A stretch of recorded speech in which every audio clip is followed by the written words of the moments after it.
আসসালামু আলাইকুম প্রিয় দর্শক। আজকে বড় বোন এবং বোন জামাইকে নিয়ে একটু আমাদের পাত্রে এদিকে গ্রাম অঞ্চলে একটু ঘোরাফেরা করতেছি, যাচ্ছি সরিষা ক্ষেত্রে। তো যেতে যেতে কিছু সামাজিক কিছু কথা বলা যাক, বাস্তব যেগুলি। প্রিয় দর্শক, আপনাদেরকে মনে আছে সেই দুঃসময়ের কথা? যারা মধ্যবিত্ত পরিবার, তাদের একটা সময় দুঃসময় থাকে।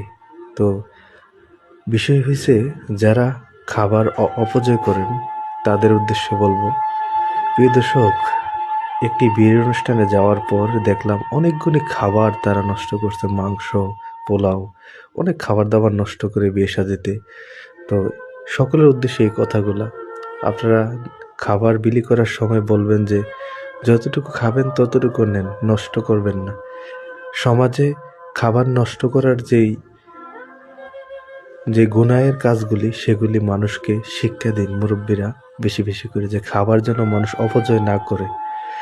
কেননা কিছু কিছু মধ্যবিত্ত মানুষের, যারা গরিবী হালাতের মানুষ, তাদের কাছে গরুর মাংস, মুরগির মাংস স্বপ্নের মতন, হয়তো বছরে 3-4 বার খায়, এই আর কি।